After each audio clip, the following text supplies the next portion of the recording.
Jerry Mallory here for SB Nation and PrideDetroit.com. I know I promised my lovely face for the Lions season and game one preview. Well, the process is slow. The bug is still kicking my butt. I still look as bad as I sound. I know I sound pretty bad. So we will have that lovely face for you very soon. But for now, you have to settle for some wonderful animations by way of music and pictures. It's the Lions season preview. A lot of these things have been discussed already. Offensive player, defensive player of the year by our wonderful writers. So let's get right into it. I'm starting off with our defensive rookie of the year. This is going to go to the big man, Gabe Bright.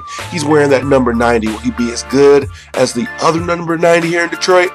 Probably not, at least not in the first year. But in terms of rookies on defense, he's going to make the biggest impact. We really focused on our offense this year. You have another guy in Quandre Diggs that may try to make some noise himself, but Gabe Wright figures to be one of the main guys in the rotation on the line, a defensive line that will be anchored by Haloti Ngata. So he'll get some love because when he's out there, he won't get a number of double teams. So with the one-on-one action there, look for Gabe Wright to have some good production and be the best rookie for the Lions on defense. Now, on offense, we all know that Amir Abdullah electrified us in the preseason. Was some of it a little bit too much hype? Yeah, probably so. You know, he's very good. But the Amir Abdullah and Zach Zenner hype train probably went a little bit too fast. That being said, he will still be the offensive rookie of the year. He should start off pretty good against a San Diego team that is not known for stopping the run, and it will carry on throughout the year. Now, this is a running back by committee situation.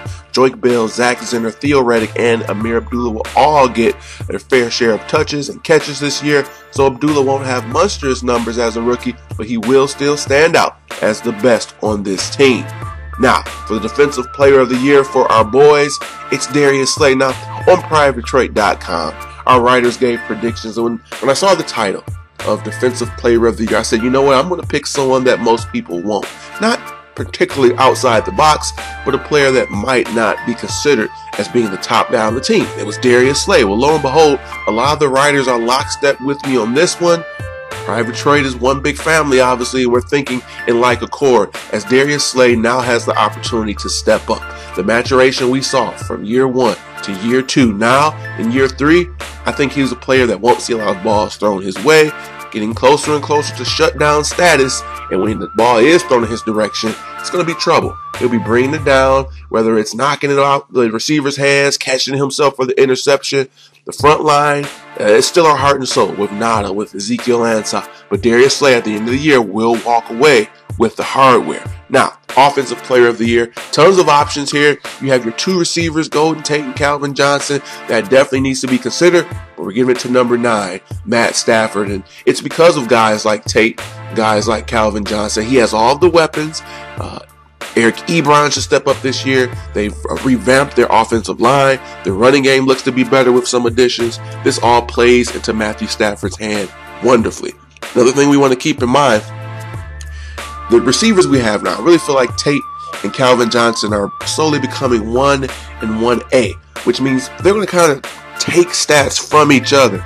I don't see Calvin having a humongously just dominant year like he has before, because in years prior, he had to do it all himself. He doesn't have to now. He can still put up those huge numbers, but he doesn't have to, which means that his stats will go down a little bit, as well as Golden Tate's. If both of them play 16 games, you know, they're going to be feeding off of each other. Well, that just benefits Stafford. The other thing we want to keep in mind, don't forget, this is the second year in Sean Payton's offense. This is the year where it's supposed to all click in. If you look at Matt Stafford and Drew Brees' numbers in the first year in Sean Payton's offense, which is now Vince Lombardi's offense, it's eerily similar. That second year Brees took off, we like to see the same happen to Matt Stafford. He's in the second year of this New Orleans offense, Vince Lombardi's offense, however you want to word it.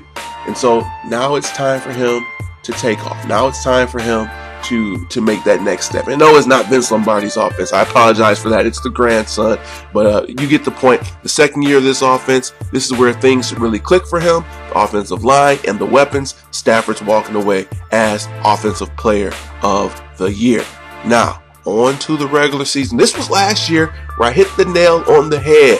No, it's not deja vu. I'm picking them to go 11-5 again this year. I've been saying 10-6 for a while. I started thinking, I started pondering, I'm going to go with 11-5. You look here, we see our wins and losses. The losses are in red.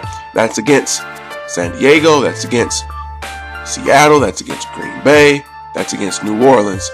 And also against Kansas City. So if you're looking here, I'm really looking for this team to make a strong showing at home, actually going undefeated in their home games this year.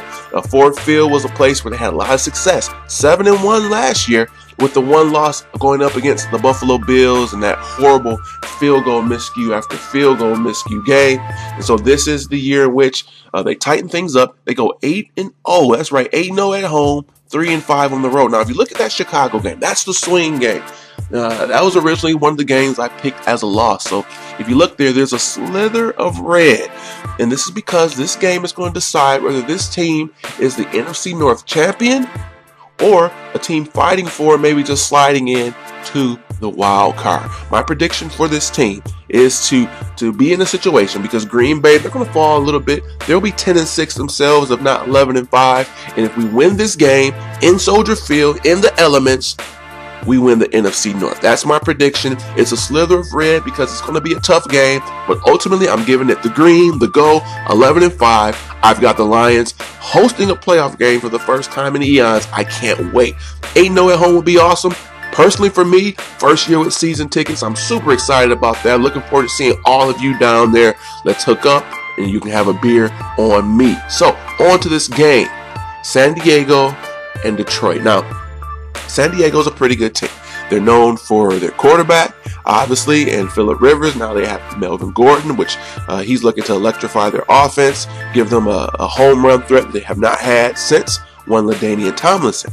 On defense, they aren't that strong up front, stopping the run. One of the worst teams last year in run defense, but their secondary is very strong, and it's led by Eric Weddle, their safety. He's one of the most underrated players in the league, and a lot of times what he does is not just defend the pass, he actually comes in there and helps that porous defensive line with blitzes and also in run coverage. So this is going to be a game where I think the Lions will try to get the ground game going. They want to establish this in the first place. They know it's a weakness, and it will be successful. But overall, you saw what I had there in terms of red. It's going to be a close fight, but it's the first game of the year. It's a West Coast trip. You know, that Chargers stadium is going to be rocking. They don't have the best fan base, but for the opener, it's a pretty good team. It should play a factor. I've got our Lions losing this one narrowly, especially so considering the fact that DeAndre Levy's not in the game.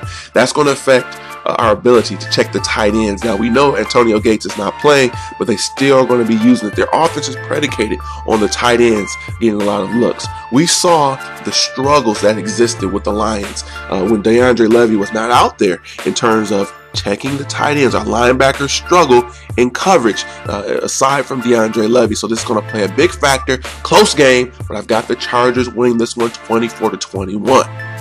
All is not lost. The Lions are losing this one, but the season will go well. Like I said, guys, this team is going to make that step. They're going to go 11-5 once again. They no longer have Ndamukong Suh. They no longer have Nick Fairley. So a lot of things has changed. However, the offense should see a very big step in the right direction this year. It's time for the guys to adapt to Joe, not Vince, excuse me, to Joe Lombardi's offensive scheme. And so whereas the defense will falter a little bit, but still be really good, still be top 10, the offense is also going to crack into that top 10. And so that's how we have the 11-5 prediction and being NFC North champions. All right, guys, that's going to do it. It's time. It's game time. It's Sunday. Opening day is here. Hope springs eternal. I can't wait. Pretty excited. I'll be back with a post-game recap. But thank each and every one of you for watching and primarily listening today. And as always, this has been Jerry Mallory for SB Nation and PrideDetroit.com.